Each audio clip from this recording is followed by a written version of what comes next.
Hey guys, welcome back to How To with Jesus. Today I'm going to show you how to use the cruise control with radar cruise on your Toyotas.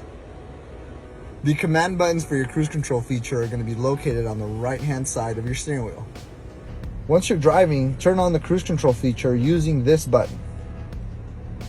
To set the cruising speed, accelerate to the desired speed and press the set button on your controls.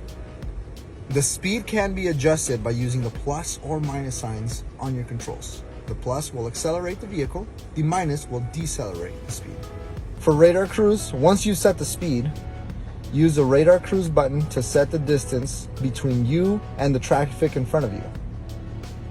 For example, if you're traveling 65 miles an hour and the vehicle in front of you is going 62, you'll match its speed until the lane in front of you clears and you can proceed to 65. To cancel the cruise control, you can press the brake pedal or hit the cancel button on your controls.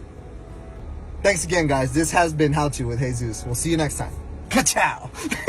I'm not even. Oh, I am recording!